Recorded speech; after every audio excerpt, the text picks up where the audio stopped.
Mohon perhatian, acara akan segera kita mulai. Om Swastiastu.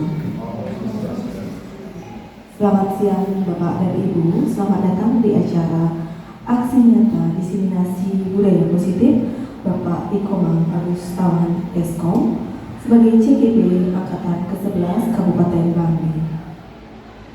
Yang terhormat Bapak Kepala SMP Negeri 2 Bangli, yang saya hormati Bapak dan Ibu para Waka SMP Negeri 2 Bangli, serta Bapak Ibu Guru SMP Negeri 2 Bangli yang saya hormati pula. Pertama-tama, marilah kita memanjatkan puji syukur kehadirat Tuhan Yang Maha Esa, karena asuh ketuanugrahannya lah kita dapat berkumpul pada hari ini dalam keadaan sehat dan berbahagia. Baiklah Bapak dan Ibu sekalian, untuk mengawali acara hari ini, marilah kita berdoa sejenak. Semoga acara pada hari ini dapat berjalan dengan lancar sesuai dengan harapan kita semua. Doa akan saya pimpin. Hadirin dimohon untuk berdiri.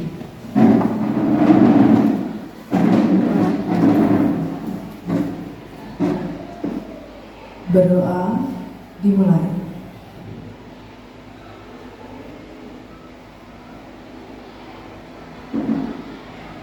Berdoa selesai. Hadirin dipersilakan untuk duduk kembali.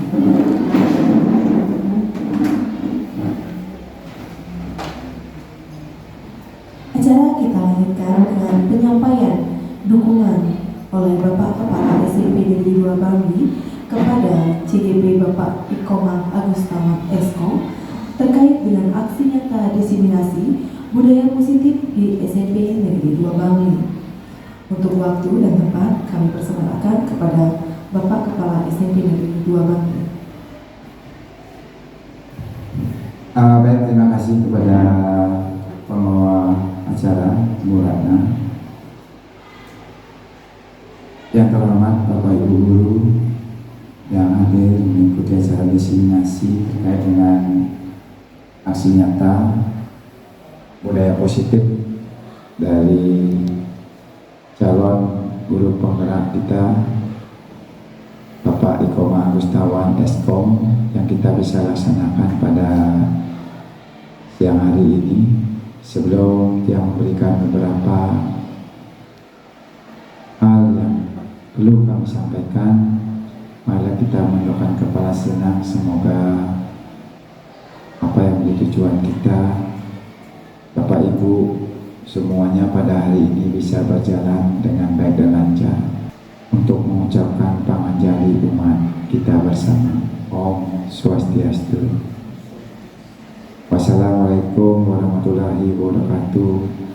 Salam kebajikan, namo buddhaya, rahayu, sehat untuk kita semua. Yang terhormat Bapak Ibu Guru dan calon guru penggerak, pada hari ini merupakan momen baik bagi kita, di mana Bapak Ikomang Agustawan selaku calon guru penggerak kita di SMP Negeri 2 Bangli akan memaparkan terkait diseminasi ataupun aksi nyatanya terkait dengan budaya positif. Budaya positif itu sebenarnya di sekolah kita sudah mampu melaksanakannya, akan tetapi memang terkait dengan budaya positif ini yang memiliki tujuan untuk membangun budaya positif sekolah adalah menumbuhkan karakter sebenarnya kepada anak-anak kita. Bagaimana caranya menumbuhkan karakter anak-anak kita biar membudaya. Ya, maka dari itu terkait dengan budaya positif ini yang diharapkan nantinya menjadi manusia dan anggota masyarakat untuk mencapai keselamatan dan kebahagiaan seperti tujuan pendidikan nasional yang tercantum pada profil pelajar Pancasila. Bagaimana anak itu bisa nanti hidup seutuhnya. Untuk Bapak Ibu semuanya, terima kasih sudah hadir. Mudah-mudahan dari apa yang disampaikan nanti oleh Bapak Ikomang Agustawan terkait dengan diseminasi aksi nyata terkait budaya positif pada siang hari ini itu bisa menambah wawasan Ibu ke depannya, sehingga kita bisa tergerak dan menggerakkan semuanya daripada seluruh elemen yang ada di sekolah untuk bisa menerapkan budaya positif di SMP Negeri 2 Bangli.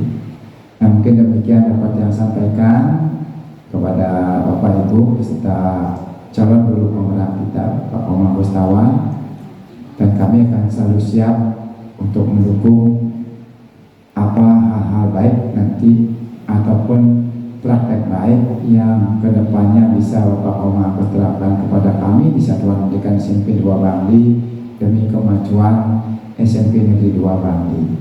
Akhir kata kami tutup dengan ucapan terima kasih dan mengaturkan para musanti. Om Santi Santi Santi Om. Tepuk tangan untuk kita semua. Untuk waktu kami kembalikan kepada pembawa acara. Baik, terima kasih kami ucapkan kepada Bapak Kepala SMP Negeri 2 Bangli atas dukungan dan motivasi yang telah diberikan pada hari ini. Bapak Ibu sekalian, acara akan kita lanjutkan dengan penyampaian atau pemaparan materi dari Bapak Ikomang Agustawan Eskom sebagai CGP Angkatan ke-11 Kabupaten Bangli dengan aksi nyata diseminasi budaya positif di SMP Negeri 2 Bangli. Untuk waktu dan tempat. Ya, terima kasih atas waktu yang diberikan pada saya oleh pembawa acara Ibu Ratna. Jadi di sini pertama-tama saya sangat berterima kasih ya kepada Bapak Kepala Sekolah yang sudah memberikan dukungannya kepada saya sampai saya menyelesaikan di modul 1.4 ini. Dan begitu juga saya berterima kasih kepada rekan-rekan guru semuanya karena sudah mendukung saya dari awal ya sampai hari ini juga itu dalam kegiatan CGP ini. Nah itu. Jadi sebelumnya sebelum saya lanjutkan saya ucapkan dulu panganjali umat Om Swastiastu.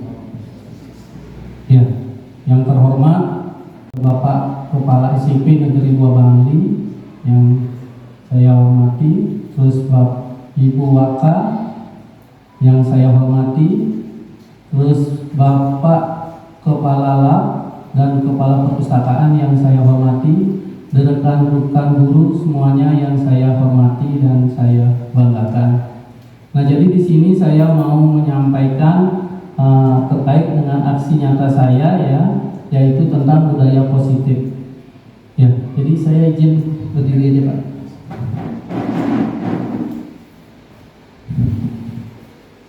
Ya, masih semangat Bapak Ibu? Masih. Ya, kalau masih semangat, seberapa semangatnya itu saya mau melihat Bapak menyampaikan salam pada ininya dulu ya, wispenbanya dulu ya. Masih ingat? Masih. Ya. Wispenba berprestasi berkarakter. Ya. Jadi saya lihat masih agak ini ya. Coba ulang sekali lagi dengan semangat ya. Wispenba berprestasi berkarakter. Ya. Ya, tepuk tangan untuk kita semua. Jadi di sini saya akan menyampaikan tentang aksi nyata saya, yaitu budaya positif. Ya. Sebelum saya lanjutkan, apakah ada di sini Bapak Ibu yang tahu apa itu budaya positif?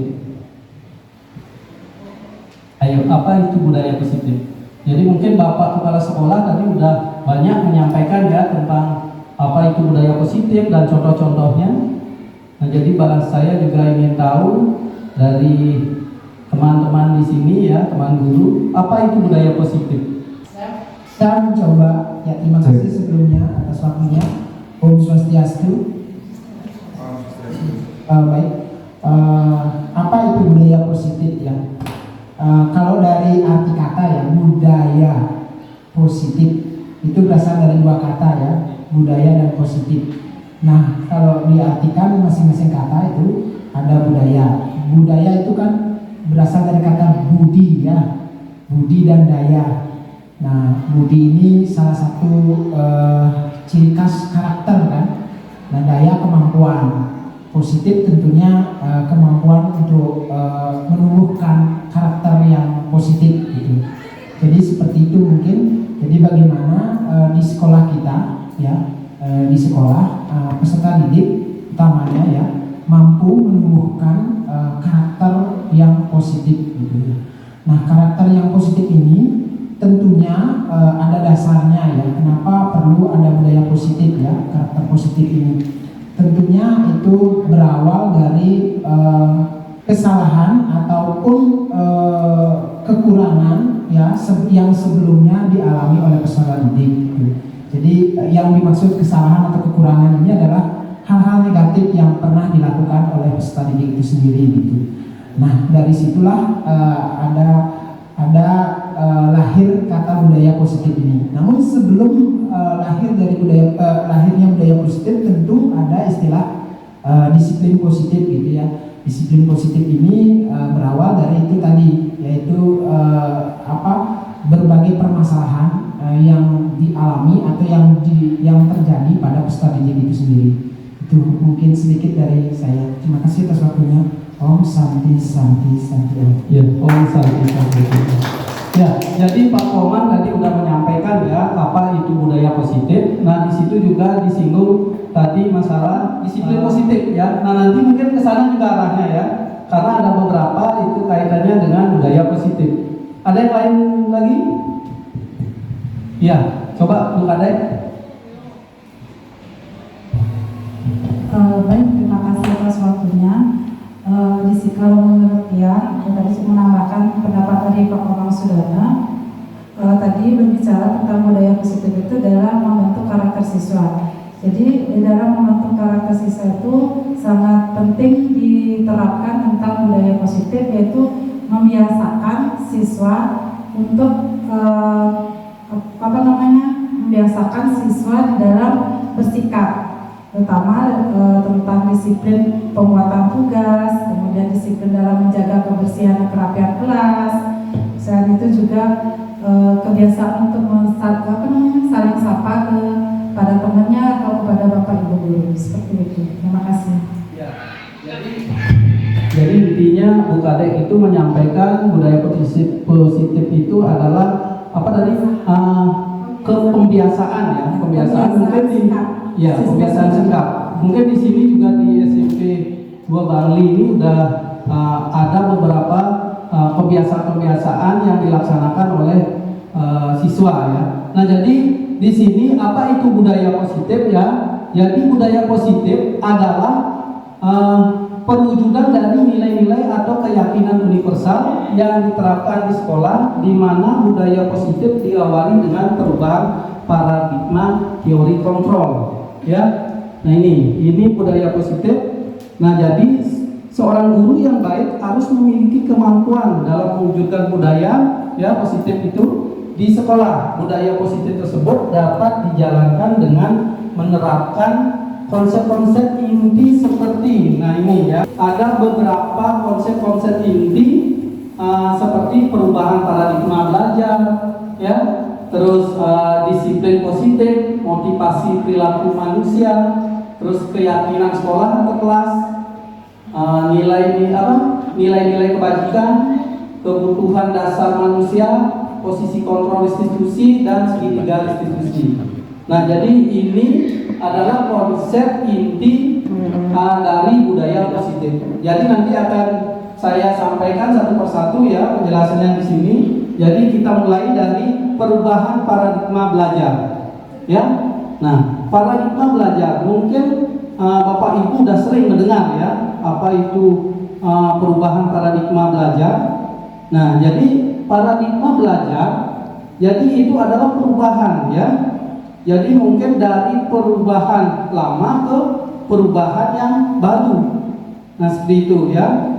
Nah, jadi kalau kita lihat mungkin kalau yang lama ya, yang lama itu mungkin banyak anak-anak bukan dituntun, tapi dituntut ya. Mungkin di sini juga Bapak Ibu banyak yang melaksanakan pembelajarannya itu dengan menuntut anak-anak, ya, mungkin bikin PR di rumahnya, ya, artinya dituntut, ya, iya Pak, ya, dituntut anaknya untuk apa, siswanya untuk bikin PR. Nah itu, padahal di situ apakah anak itu bisa atau ada yang diajak di rumahnya mengerjakan?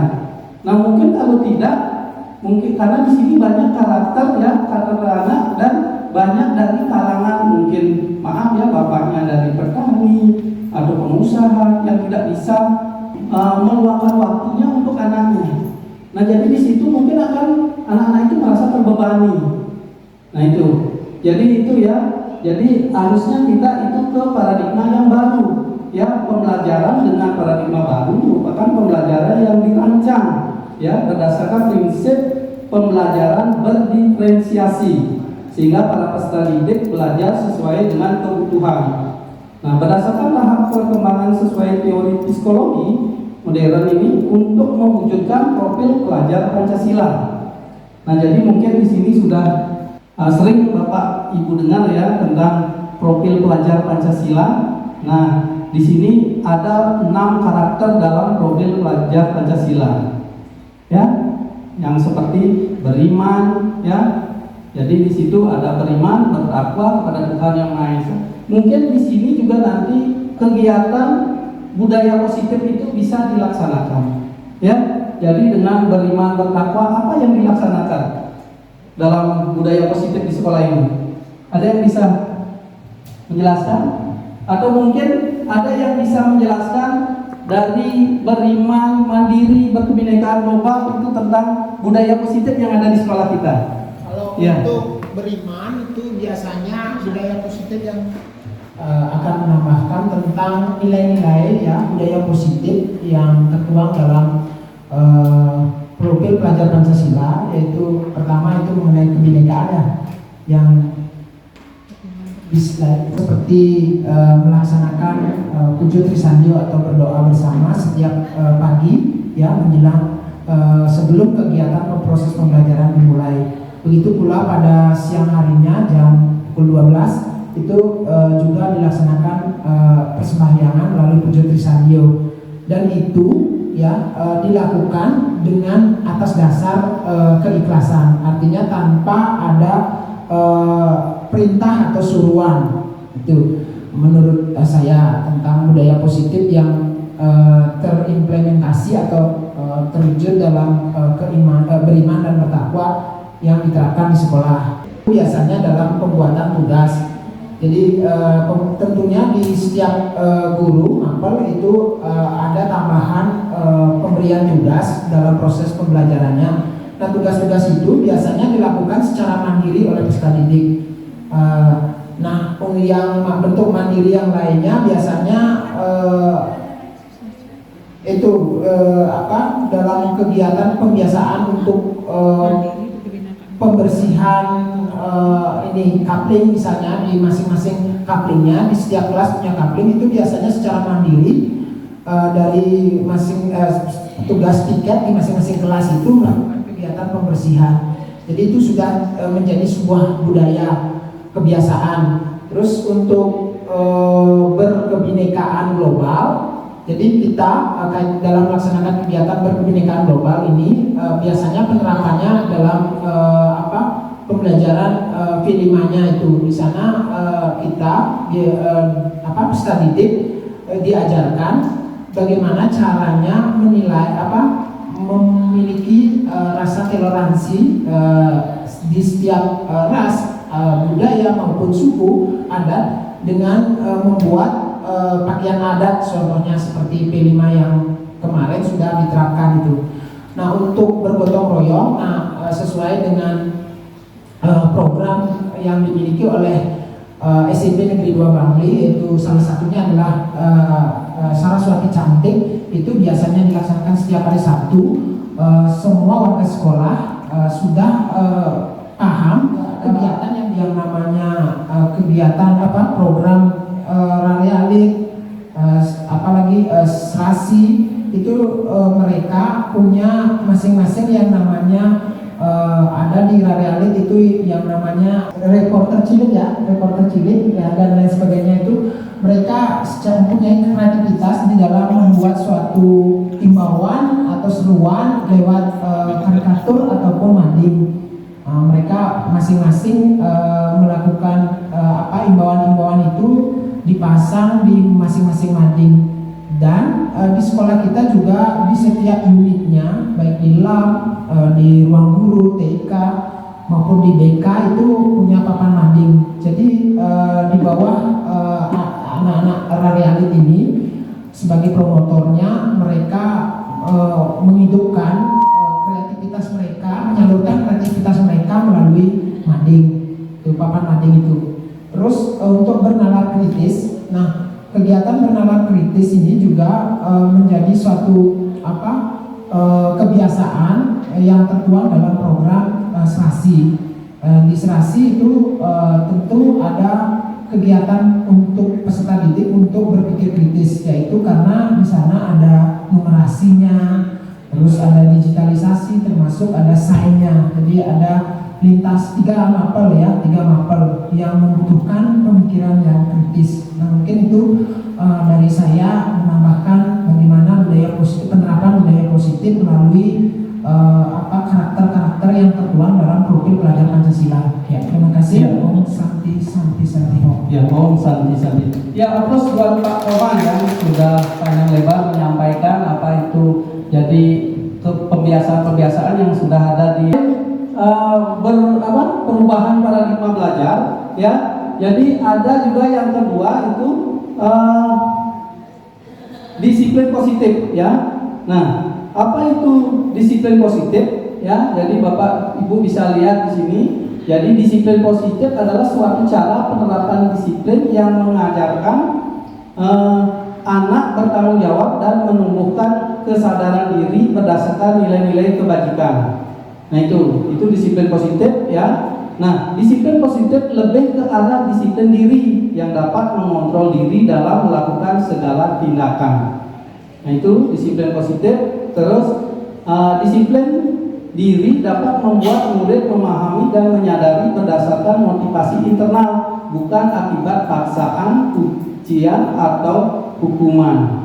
Nah, jadi mungkin di sini Bapak Ibu sudah melihat, ya. Jadi anak itu melaksanakan disiplin positif itu bukan karena paksaan, ya, bukan karena pujian, ya, atau hukuman, tapi memang dia keluar dari dirinya sendiri, seperti itu. Nah, itu disebut dengan disiplin positif, ya. Nah, terus yang ketiga itu ada motivasi perilaku manusia. Nah, apa itu motivasi perilaku manusia? Nah, 3 motivasi perilaku manusia itu, yang pertama itu adalah untuk menghindari ketidaknyamanan atau hukuman. Nah, kadang-kadang anak itu disuruh disiplin karena takut dengan hukuman. Nah, seperti ini, ya. Nah, itu. Terus yang kedua, untuk mendapatkan imbalan atau penghargaan dari orang lain. Nah, kadang-kadang melakukan juga ada dengan mendapatkan, karena ingin mendapatkan imbalan atau penghargaan dari orang lain, bukan memang dari dirinya sendiri. Yang seharusnya itu yang dilakukan oleh anak-anak itu adalah untuk menjadi orang yang mereka inginkan dan menghargai diri sendiri dengan nilai yang mereka percaya. Nah, seperti itu, ya. Jadi bukan karena hukuman baru anak itu akan bekerja atau melaksanakan disiplinnya. Nah, itu. Terus ada juga untuk mendapatkan imbalan atau penghargaan. Karena ketika anak itu dikasih imbalan, ya, mungkin di sini ada nggak guru yang sering mengasih imbalan di ini? Itu sebenarnya kalau kita lihat nanti kelamaan itu anak itu akan jadi ketergantungan. Ketika anak itu tidak mendapatkan imbalan, jadi dia tidak mau menjawab atau mungkin prestasinya menurun, seperti itu, ya. Jadi itu 3 motivasi perilaku manusia, ya. Nah, yang seharusnya itu adalah untuk menjadi orang yang mereka inginkan dan menghargai diri sendiri dengan nilai-nilai yang mereka percaya. Nah, itu, ya, motivasi perilaku manusia. Terus yang keempat keempat yaitu keyakinan sekolah kelas. Kenapa keyakinan sekolah atau keyakinan kelas, bukan peraturan sekolah atau peraturan kelas sekarang? Kenapa? Ada yang bisa menjawab? Iya. Jadi singkat aja ya. Ya, terima kasih atas kesempatannya. Ya, jadi mengapa kita pakai istilah keyakinan dan bukannya peraturan? Karena keyakinan itu, menurut pemahaman saya, adalah sesuatu yang dikerjakan dari kita bersama, oleh kita bersama, dan untuk kita bersama. Jadi kalau peraturan itu sifatnya satu pihak, A membuat, B melaksanakan. Tapi kalau keyakinan ini dari kita, dan jadi tidak ada satu pihak yang merasa seperti satu yang di atas, satu di bawah, atau satu superior, satu inferior, tidak ada. Kita sama, setara. Jadi sesuatu yang kita yakini ini adalah demi kita bersama dan untuk kepentingan kita bersama. Seperti itu. Iya. Iya. Plus buat Ibu Ipana ya. Ya. Jadi benar sekali apa yang disampaikan sama Ibu Ipana ya. Kenapa keyakinan kelas? Karena kalau keyakinan kelas itu kita sudah membikinnya bersama-sama, bukan sendiri-sendiri. Kayak peraturan ya. Kadang-kadang peraturan itu apakah anak itu senang atau tidak ya. Kalau sekarang itu kan bukan dituntut tapi dituntun seperti itu ya. Nah jadi keyakinan kelas, kenapa guru berperan dalam mewujudkan terbentuknya keyakinan sekolah atau kelas dengan adanya kesepakatan antara guru dan murid. Nah ini ya. Yang kedua itu keyakinan sekolah atau kelas berupa pernyataan-pernyataan universal yang mudah diingat dan dipahami ya, dan harus diterapkan di lingkungan sekolah. Nah jadi mungkin kalau membuat peraturan itu kadang-kadang panjang lebar ya kita bikinnya, tapi dengan keyakinan kelas itu mungkin di sini ada contohnya ya. Keyakinan kelas bisa dilihat ya. Ya di situ ada bekerja sama menjaga kebersihan kelas. Nah itu adalah contoh dari keyakinan kelas. Jadi anak-anak itu dibikinkan suatu artinya meyakini bahwa bekerja sama menjaga kebersihan kelas, bukan mohon anak-anak mengerjakan piket ya sesuai dengan apa itu namanya. Tapi di sini tinggal bekerja sama menjaga kebersihan kelas, itu udah cukup ya. Terus yang kedua, menjaga dan meletakkan barang sesuai tempatnya. Nah ini keyakinan yang dilaksanakan mungkin di 9C ya. Ini saya ambil dari contoh 9C, ada jenis keyakinan kelasnya seperti ini ya. Nah itu. Terus ada juga yang bikin singkat, setiap anggota kelas perlu. Nah di situ ada belajar, senang. Berarti perlu belajar, dia harus belajar. Terus senang, ya, tidak mengganggu temannya. Nah itu senang. Jadi semua udah senang. Nah itu melaksanakan tugas, saling menghargai, merasa aman. Nah dan lain sebagainya ya. Jadi ini contoh dari keyakinan kelas itu sendiri, ya. Nah terus selain keyakinan kelas, yang kelima itu ya. Itu bagaimana keyakinan itu sebenarnya istilah lain dari kesepakatan kelas ya, kalau menurut saya. Jadi karena di sana ada istilahnya bersama-sama gitu, sepakat gitu, atau bersama-sama itu sepakat dalam hal apapun itu kegiatan di dalam kelas itu, baik itu menjaga kebersihan dan lain sebagainya. Nah itu sebenarnya keyakinan itu sama dengan kesepakatan kelas. Iya, itu ya. Jadi mungkin tadi menyampaikan keyakinan ya, itu sama di sini adalah membuat kesepakatan kelas gitu. Ya itu. Nah terus yang kelima, terima kasih Pak Komang. Terus yang kelima, nilai-nilai kebajikan ya. Nah di sini nilai kebajikan pentingnya nilai-nilai kebajikan dalam pendidikan, yaitu membangun karakter ya. Yaitu membangun karakter, yaitu mengembangkan moral dan etika pada siswa ya. Terus menciptakan lingkungan positif ya, mengajarkan empati, saling menghargai dan kerjasama. Terus mengurangi perilaku negatif seperti bullying, intoleransi, dan kekerasan. Terus menumbuhkan tanggung jawab sosial, itu membantu siswa menjadi warga yang baik dan bertanggung jawab. Nah itu, ya itu pentingnya nilai-nilai kebajikan dalam pendidikan. Terus yang keenam itu adalah kebutuhan dasar manusia. Ya, nah kebutuhan dasar manusia itu ada 5: bertahan hidup, ya, terus kasih sayang dan rasa diterima, penguasaan, kebebasan, dan kesenangan. Nah jadi di sini akan dipaparkan satu persatu ya. Jadi 5 kebutuhan dasar manusia itu bertahan hidup. Nah, kebutuhan dasar untuk hidup seperti makan, air, udara, tempat tinggal, dan kesehatan. Nah, dikasih sayang dan rasa diterima itu kebutuhan akan hubungan sosial, diterima dan dicintai oleh keluarga, teman, dan komunitas. Terus yang ketiga, penguasaan, ya.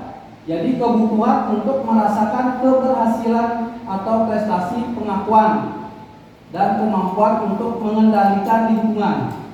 Terus yang keempat yaitu kebebasan, kebutuhan akan kebebasan memilih, independensi, dan kontrol atas keputusan pribadi. Dan selanjutnya kesenangan, kebutuhan untuk bermain, kegembiraan, dan kenikmatan dalam belajar dan aktivitas lainnya. Nah, jadi implementasi 5 kebutuhan dasar di lingkungan sekolah itu bertahan hidup di sekolah. Jadi sekolah harus menyediakan fasilitas yang memadai untuk kebutuhan dasar, seperti makan, air, ya, dan kebersihan. Kasih sayang dan rasa diterima di sekolah. Nah itu mendorong budaya inklusif, menciptakan hubungan positif, dan mendukung kesejahteraan emosional. Terus penguasaan di sekolah, menghargai prestasi murid, memberikan tantangan yang tepat, dan memberikan umpan balik positif. Kebebasan di sekolah, memberikan kebebasan dalam memilih kegiatan, ya, memilih kegiatan, pembelajaran, pendekatan belajar, dan kesempatan untuk mengekspresikan diri. Terus kesenangan di sekolah, menciptakan kegiatan yang menyenangkan dan menarik dalam proses belajar mengajar. Nah ini implementasi 5 kebutuhan dasar di lingkungan sekolah. Nah mungkin di sini ada kasus ya, Ibu Dayu, guru wali kelas 8B sedang bingung menghadapi ulah salah satu murid di kelasnya. Jadi Tommy beberapa anak yang namanya Tommy ya, jadi beberapa anak telah mengeluhkan Tommy yang seringkali meminta bekal makan siang mereka dengan paksa. Jadi si Tommy ini memalak temannya ya, itu memalak makanan dari temannya. Jika jika Anda menghadapi situasi seperti Ibu Dayu, apa yang akan Anda lakukan? Menurut Anda, kira-kira apa alasan Tommy melakukan hal ini? Jadi ada nggak tahu kalau kita lihat dari kelima nih kebutuhan dasar manusia ini? Kasih sayang dan rasa diterima. Ya, jadi itu bisa kelima-limanya masuk, ya. Nah, ketika alasan pertama, karena ia lapar. Jadi, ya karena dia lapar, orang tuanya tidak mau bawakan bekal makan siang. Nah, maka kebutuhan dasar yang sedang berusaha dipenuhi oleh Tommy adalah ya kebutuhan untuk bertahan hidup. Nah, itu yang pertama, ya. Nah, yang kedua itu karena dia merasa senang temannya jadi memperhatikan dia. Nah itu ketika temannya melaporkan tindakan itu kepada gurunya dan gurunya memberitahu orang tuanya sehingga orang tuanya jadi memperhatikan dia, maka kebutuhan dasar yang sedang dia temui si Tommy ini adalah kebutuhan akan kasih sayang. Jadi karena dia ingin kasih sayang, jadi dia berbuat seperti itu.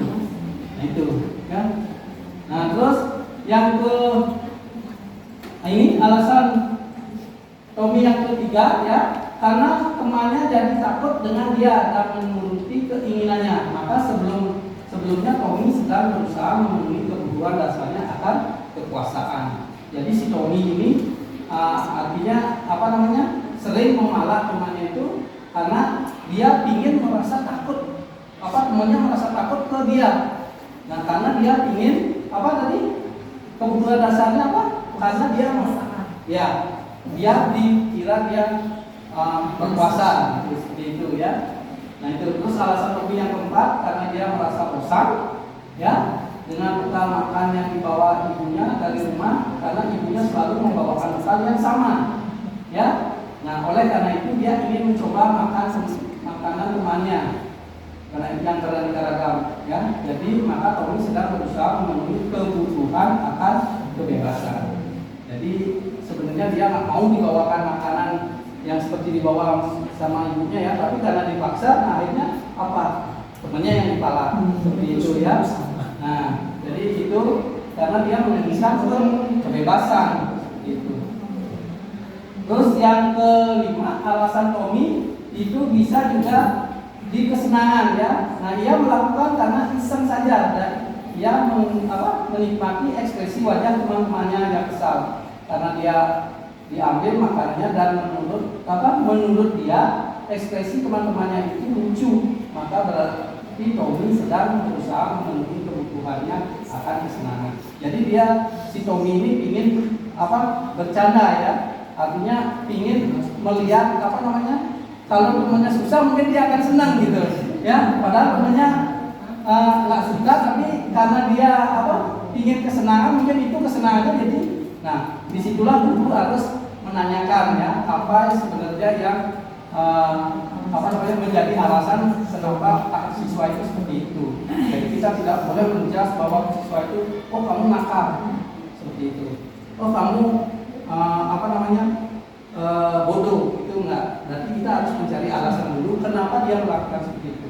Mungkin dia nggak mau bikin tugas karena merasa biarin aja, biar keren, saya nggak bikin. Tapi banyak seperti itu juga ya anak-anak itu, karena mungkin masih labil ya. Nah itu. Nah yang ketujuh, posisi kontrol restitusi ya. Nah ada 5 posisi kontrol restitusi ya. Yang pertama itu guru sebagai penghukum ya. Yang kedua guru sebagai pembuat merasa bersalah. Terus yang ketiga guru sebagai teman. Dan yang keempat guru sebagai pemantau, guru sebagai manajer. Nah di antara kelima ini Bapak Ibu ada di urutan mana kira-kira? Apakah sudah guru sebagai manajer? Kalau saya sendiri ya itu paling baru sampai ini misalnya ya. Yang ketiga guru, atau mungkin paling ini guru sebagai pemantau. Seperti itu. Kalau guru sebagai manajer sebenarnya sudah Pak secara langsung, mengingat kita itu kan melakukan pembelajaran di kelas. Saat pembelajaran di kelas otomatis guru posisinya di sana sebagai manajer. Jadi memanage peserta didik yang ada di kelas. Jadi di sana posisinya guru sudah sebagai manajer. Ya mungkin Pak Komang sudah guru sebagai manajer, tapi mungkin ada beberapa guru yang masih di sini ya. Ya, coba kalau kita lihat ya. Nah di sini menghindari hukuman ya. Nah penghukum. Jadi guru berbuat. Nah apa yang diperbuat oleh guru ya? Menghardik, menunjuk-nunjuk, menyakiti, menyindir. Ada nggak guru seperti itu? Nah, terus guru berkata apa?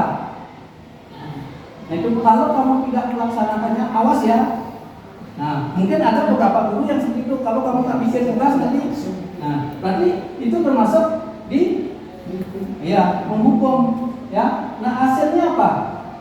Nah ini memberontak, menyalahkan orang lain, ya, terus berbohong. Nah murid itu akan memberontak, menyalahkan orang lain dan berbohong. Itu kalau kita sering menghukum siswa. Nah terus murid berkata apakah biarkan saja, nanti juga marah-marah lagi seperti itu. Karena siswa itu udah sering kena ini ya hukuman, biarin aja. Akhirnya siswa itu kebal ya. Nah dampak pada murid itu apa? Mengulangi kesalahannya. Begitu. Lalu kita menghukum. Terus membuat rasa bersalah. Nah, apa yang dilakukan guru membuat rasa bersalah itu? Ya berceramah dan mengatakan seharusnya itu titik apa gitu ya biasanya ya. Terus ibu kecewa, kamu kok udah diajarin sendiri kan gitu ya. Artinya guru itu merasa itu udah mengajar kamu kecewa nih, masa itu aja kamu nggak ngerti gitu kan. Jadi itu membuat rasa bersalah ke anak. Nah hasilnya apa? Nah hasilnya akhirnya menyembunyikan, menyangkal, berbohong. Terus murid itu berkata apa kepada gurunya ketika merasa bersalah? Dia akan maafkan saya ya Pak, pasti seperti itu ya. Nah, tapi dampaknya pada murid itu apa? Nah itu merasa rendah diri. Nah itu karena sering dibuat, artinya dia merasa bersalah. Nah itu juga tidak bagus sebenarnya. Terus yang ketiga itu membuat alasan-alasan untuk muridnya. Jadi, sebagai teman mungkin di sini juga banyak ya, dulu sebagai teman. Nah itu ketika muridnya bersalah, ya akhirnya nggak apa-apa, nanti bapak yang bantu. Nah itu juga sebenarnya nggak bagus ya. Nah hasilnya apa? Ketergantungan. Anak itu akan ketergantungan ketika kita jadikan anak itu sebagai teman, ya. Nah terus murid apa yang dikatakan murid? Saya pikir bapak itu teman saya. Seperti itu, mungkin sering seperti itu. Karena ketika tidak dibantu. Tapi ketika dibantu, bapak itu teman saya kok. Tapi ketika tidak dibantu, merasa bapaknya gurunya itu tidak temannya. Dampak apa kepada murid itu? Jadi lemah, tidak mandiri, dan ketergantungan. Gitu ya. Nah terus pemantau. Nah jadi di pemantau ini menghitung dan mengukur. Nah jadi guru itu berbuat menghitung dan mengukur, mungkin dari segi kemampuan anak itu sering dihitung ya, kamu bagus kok ini apa gitu ya. Nah itu sebagai pemantau. Nah terus guru berkata apa? Apa peraturannya? Nah itu. Terus yang hasilnya apa? Menyesuaikan diri bila diawasi. Jadi ketika kita sebagai pemantau, ya, jadi ketika sebagai pemantau di sekolah itu atau di kelas itu, jadi ketika kita nggak pantau, murid itu akan merasa kita nggak dipantau, kita nggak apa-apa, gitu. Ya, jadi ketergantungan dia, ya, bila diawasi saja. Nanti murid itu berkata apa? Berapa banyak bintang yang saya harus peroleh? Seperti itu kadang-kadang ya. Terus berapa halaman yang harus saya tulis? Nah, tapi dampak pada murid itu, ya, dampak pada murid itu apa? Ya, nah dampaknya itu adalah menitik beratkan pada sanksi atau hadiah untuk dirinya. Nah tadi yang saya bilang tadi itu ya, jadi mungkin ketika anak itu sering dikasih hadiah, akhirnya dia menitik beratkan pada apa yang akan dikasih. Ketika gurunya tidak mengasih, ayo anak-anak jawab ini, tapi tidak ada imbalan apa-apa, nah itu akan masa ngapain? Saya jawab orang dikasih apa-apa, seperti itu. Jadi itu juga sebagai pemantau itu juga sebenarnya ada negatifnya. Nah yang perlu ini sebagai guru ya dilaksanakan yaitu adalah sebagai manajer. Nah apa itu? Nah guru berbuat apa yang diperbuat oleh guru? Yang guru itu sebagai manajer yaitu mengajukan pertanyaan-pertanyaan yang pertama. Ya, jadi mengajukan pertanyaan-pertanyaan. Terus guru berkata apa? Apa yang kita yakini? Pertanyaan seperti itu ya. Apa yang kita yakini? Apa yang bisa kau kerjakan untuk memperbaiki masalah ini? Seperti itu. Terus hasilnya apa? Menguatkan pribadi si anak itu. Nah itu. Terus murid berkata, bagaimana cara saya bisa memperbaiki keadaan bapak? Gitu. Akhirnya dia akan mencari solusi masalahnya sendiri. Seperti itu.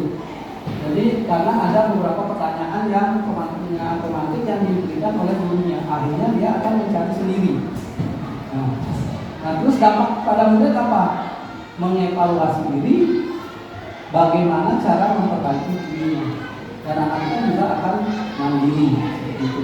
Nah, jadi itu 5 posisi kontrol ya. Mungkin di antara ini tadi Bapak Komang sudah menyampaikan ya, itu sudah berada di antara kelima posisi kontrol tersebut. Sebaiknya seorang guru menggunakan posisi kontrol sebagai ya jadi manajer. Jadi Pak Komang ini katanya sudah menjadi apa?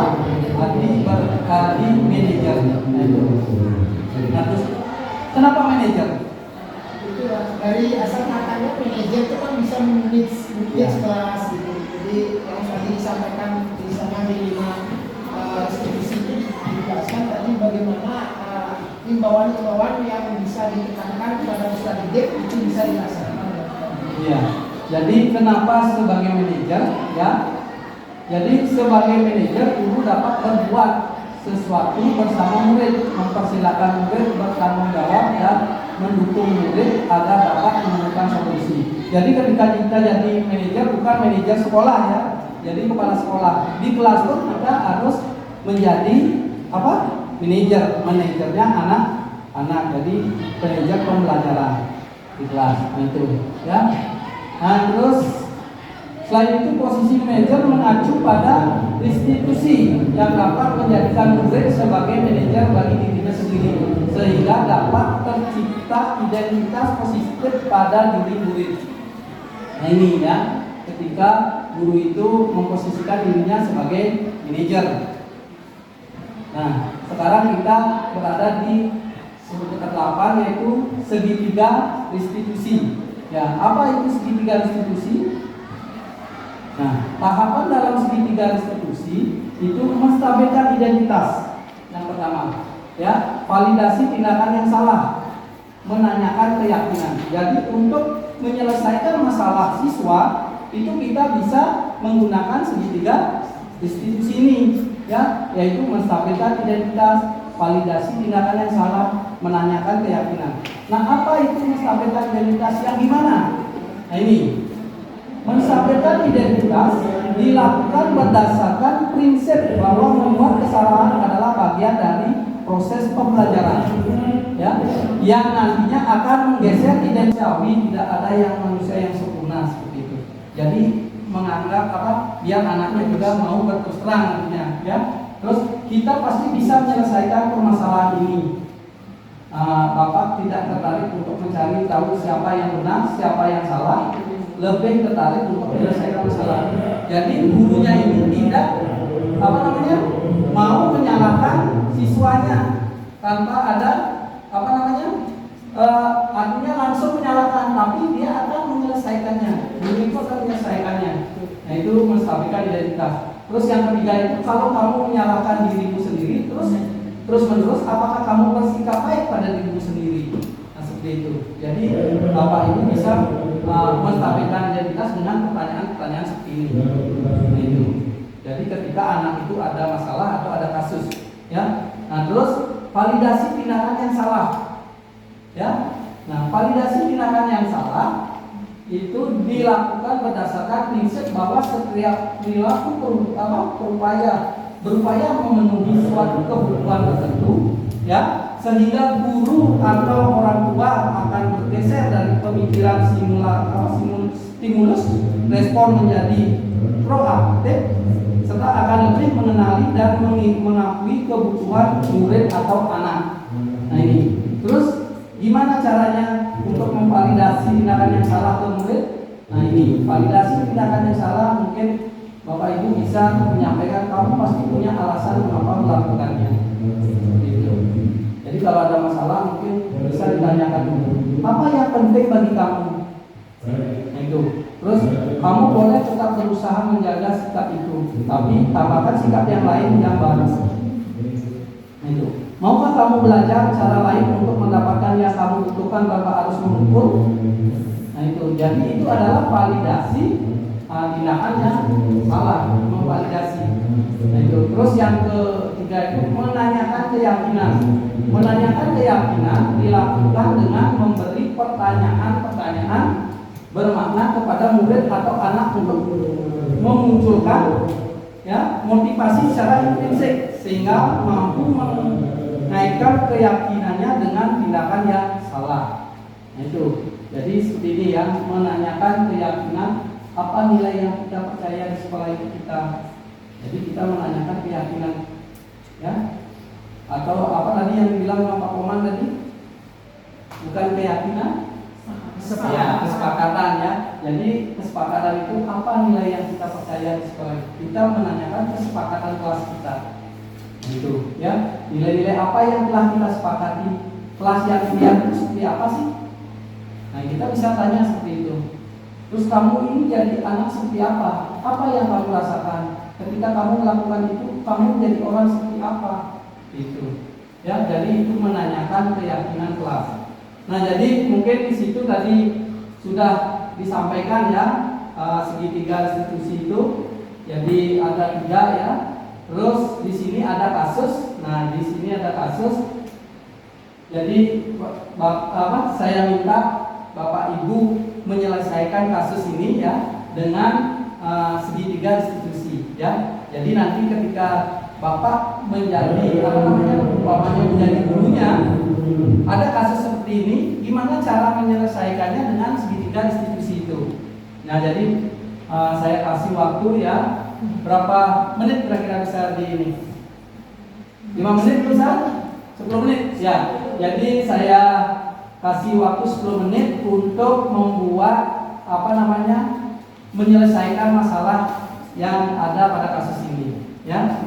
Ya, jadi Bapak Ibu bisa ambil buku atau pulpennya ya, coba dikerjakan dulu. Nanti saya minta ada 2 orang yang ke depan ya, yang satu menjadi guru dan yang satu menjadi murid seperti itu, untuk menyelesaikan masalah atau kasus ini dengan segitiga restitusi. Nah, jadi di situ ada yang digunakannya itu adalah apa? Nih, menstabilkan identitas, validasi yang salah, ya, menanyakan keyakinan. Nah itu, ya, coba dikerjakan dulu. Nah, ini kasusnya ya. Selasa pagi, Bapak Agustawan tidak bisa mengajar pelajaran informatika di kelas 8C karena harus mengikuti rapat MBMP di kabupaten. Bapak Agustawan pun memberikan tugas kepada siswa kelas 8C agar kelas tidak kosong. Namun Andani, nah ini nama anaknya Andani ini tidak mengerjakan tugas tersebut. Ia malah tidur di meja dan akhirnya justru tidur sungguhan. Akhirnya saat mengumpulkan tugas, Andani tidak mengumpulkan. Keesokan harinya saat mengoreksi tugas, Bapak Agustawan menemukan satu anak tidak mengerjakan tugas, yakni Andani. Nah, padahal berdasarkan buku resensi, hari itu Andani masuk sekolah. Nah, saat istirahat, Bapak Agustawan pun memanggil Andani untuk klarifikasi. Nah, coba bayangkan kalau Bapak Ibu berada di posisi seperti ini, gimana caranya menyelesaikan masalahnya ya. Jadi yang kasih waktu 10 menit ya, coba kerjakan dulu. Ya, jadi bisa ditulis di buku tulis saja ya, diskusikan, karena nanti akan saya langsung suruh ke depan untuk menyelesaikan kasusnya menggunakan segitiga restitusi ini ya. Jadi kerjakan aja dulu ya. Jadi yang nanti kalau ada yang perlu ditanyakan mungkin akan saya samperin untuk menyampaikan apa yang ditanyakan ya. Pak Komang nih, sambil kita diskusikan yang terkait dengan segitiga restitusi yang Pak Komang sampaikan tadi dalam menjadi dasar dalam setiap menyelesaikan suatu permasalahan yang dihadapi oleh seorang didik. Nah, sebenarnya kalau menurut saya yang menjadi kunci dalam segitiga restitusi itu, di sana ada tiga keyakinan, yang 3 kesepakatan pokok. Di sana ada kebutuhan apa saja itu, ada menstabilkan identitas, ada validasi tindakan yang salah, dan menanyakan keyakinan. Nah, 3 ketiga hal itu yang menjadi acuan, yang menjadi prinsip dasar adalah dalam penyelesaian dengan prinsip segitiga institusi ini adalah satu, jangan sekali-sekali pernah kita itu di sana posisi guru, jangan sekali-sekali pernah memposisikan kita sebagai hakim atau menghukum istilahnya. Namun di sana lebih cenderungnya bukan menghukum itu, artinya lebih cenderung kita memulihkan dan mengembalikan keadaan, memulihkan posisi kita, bukan sebagai hakim atau menghukum didik. Itu sebenarnya yang diharapkan posisi kita di sana dalam penerapan dalam segitiga restitusi ini dalam menyelesaikan suatu permasalahan yang dihadapi oleh peserta didik. Itu dari tambahan dari dia. Terima kasih. Jadi tadi sudah disampaikan juga di posisi kontrol institusi ya. Jadi di situ ada guru sebagai penghukum. Nah itu kita tidak itu bisa. Kalau bisa itu jangan seperti itu. Ya. Nah, Di sana posisinya guru itu sebagai memulihkan. Ya, memulihkan harus sebagai manajer yang bisa menyelesaikan masalah dari murid itu sendiri. Jadi makanya kita sebagai guru harus menanyakan, ya. Kita sebagai guru harus menanyakan dulu apa sebenarnya masalahnya. Kok bisa seperti itu kamu? Seperti itu. Jangan langsung mungkin dengan hukuman, ya, atau perbuatan merasa bersalah ini. Ya. Ada lagi? Ada yang sudah selesai? Hah? Ya. Jadi Ibu Ivana sama siapa Ibu Ivana? Iya, Bu Devi. Jadi bisa di depan ya. Jadi ke depan. Yang satu jadi guru, yang satu jadi Andani. Andaninya sudah dewasa. Yes. Jadi ketika ada masalah seperti itu ya, yang tadi itu kasusnya. Jadi gimana caranya Ibu Devi dan Ibu Ivana menyelesaikan masalahnya dengan tiga institusi. Ya, Pak Jadi.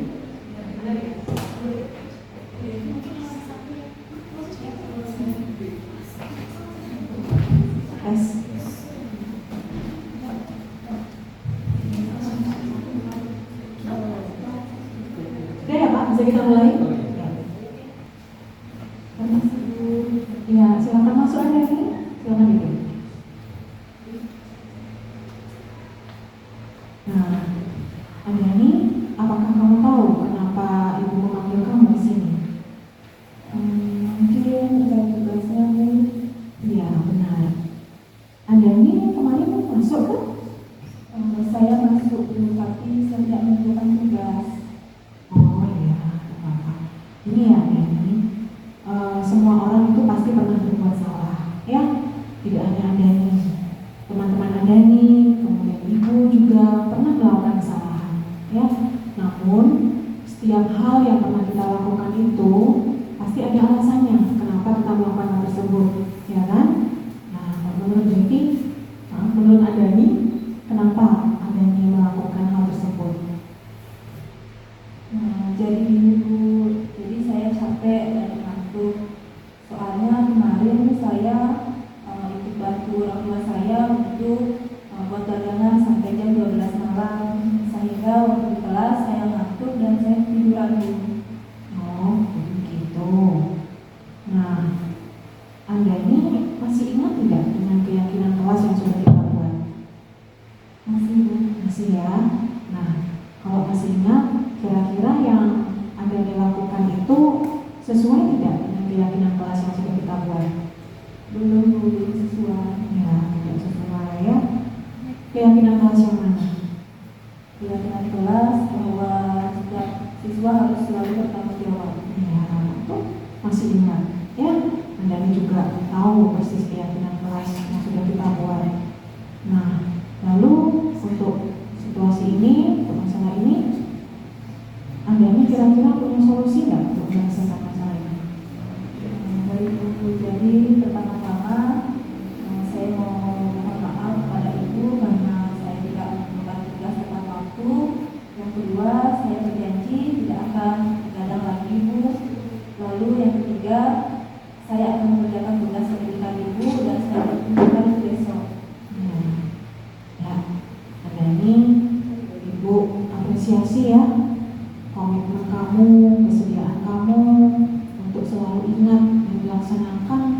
tugas dan tanggung jawab.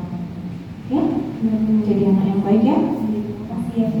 Ya, silakan kembali beristirahat. Terima kasih Bu. Ya, untuk saya adalah Ibu Devi ya.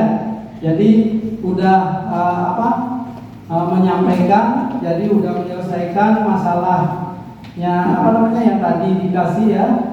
Jadi dengan menggunakan tahapan dalam segitiga restitusi, yaitu menstabilkan identitas, terus memvalidasi tindakan yang salah, dan menanyakan keyakinan. Jadi di situ juga tadi ada menanyakan keyakinan yang mana kamu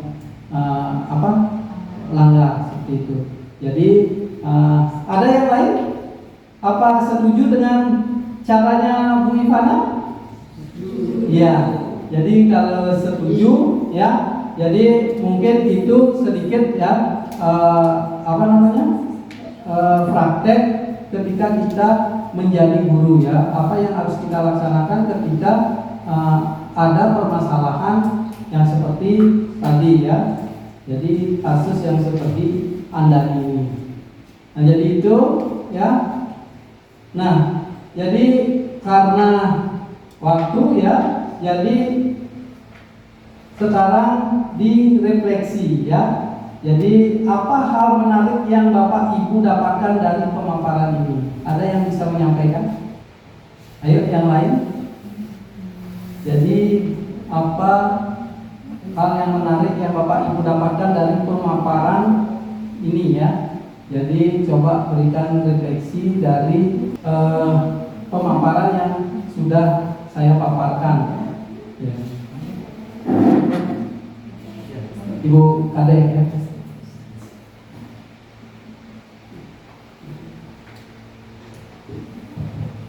Baik, terima kasih atas waktunya. Di sini dari pemaparan materi tentang budaya disiplin positif ini, hal yang sangat menarik yang saya dapatkan itu bahwa sangat penting ya bagi seorang pendidik, saya sendiri, untuk menerapkan budaya positif kepada peserta didik. Karena dengan kita dari kecil menanamkan budaya positif kepada peserta didik, itu adalah kita bisa membekali peserta didik dengan keterampilan yang disiplin untuk kedepannya, yaitu untuk masa depannya, maksud saya. Dimana kalau dari kecil sudah kita didik dengan membiasakan budaya-budaya positif itu, jadi peserta didik akan mampu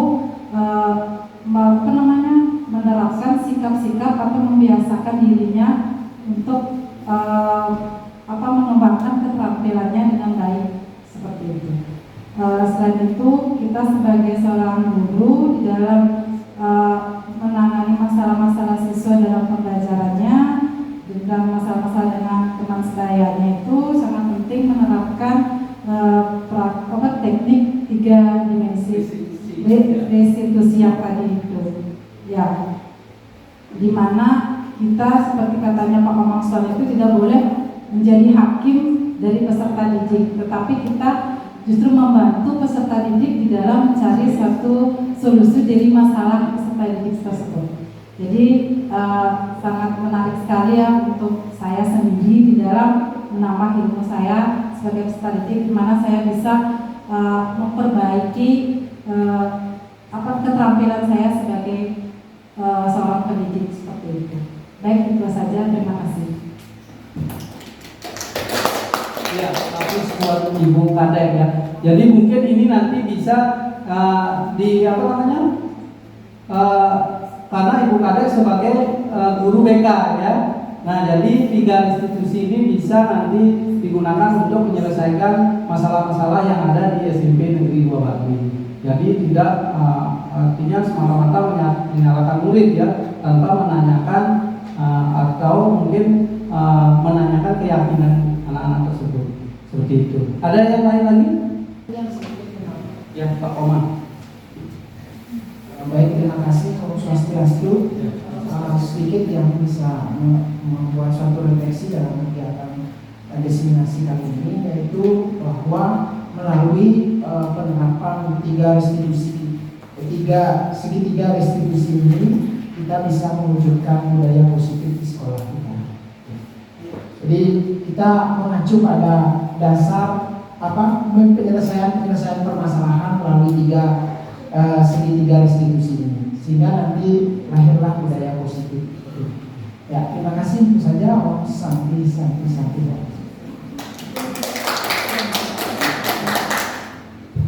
Ya, terima kasih atas kesempatannya.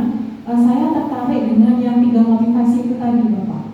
Yang 3 motivasi itu kan ada satu karena murid takut dihukum, yang kedua murid ingin mendapatkan imbalan, dan yang ketiga adalah karena murid sudah memiliki motivasi atau dorongan internal dari dalam dirinya sendiri. Nah, ini saya rasa ini menjadi PR kita bersama. Karena apa? Kalau sepanjang ya pengalaman saya, untuk motivasi 1 dan 2 itu yang masih sering ya, dijadikan motivasi bagi anak-anak kita. Nah, sekarang PR kita adalah bagaimana itu menumbuhkan itu kesadaran dari dalam diri mereka sendiri, tanpa perlu kita marah-marah gitu ya, tanpa perlu kita memberikan hukuman ataupun reward ya, imbalan-imbalan dan sebagainya. Seperti itu, Pak. Ya, terima kasih.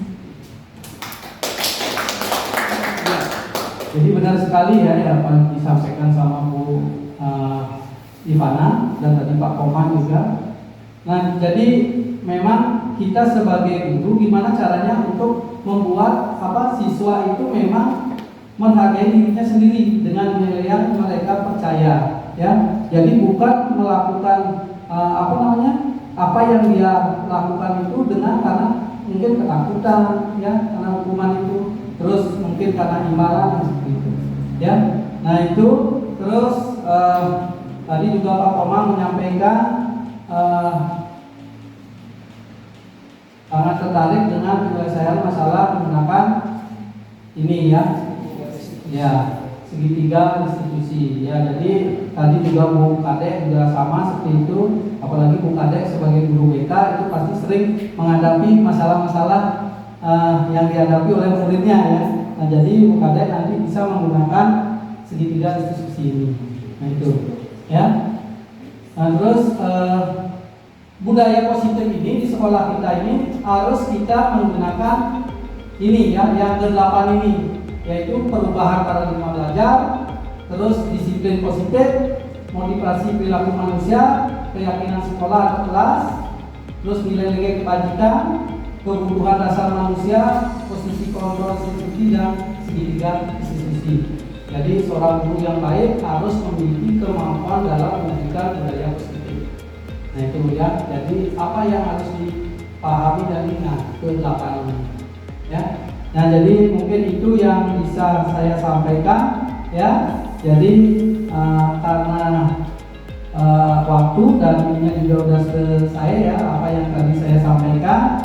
Jadi mungkin tadi ada salah kata atau sesuatu yang mungkin yang tidak berkenan di hati Bapak Ibu, saya minta maaf. Jadi hanya segitu yang bisa saya sampaikan ke Bapak Ibu ya. Mungkin di sini juga saya sebagai guru penggerak tidak bisa nanti calon guru penggerak itu tidak bisa berjalan sendiri ya. Jadi kalau tidak ada dukungan Bapak Ibu semuanya itu juga tidak bisa terlaksana.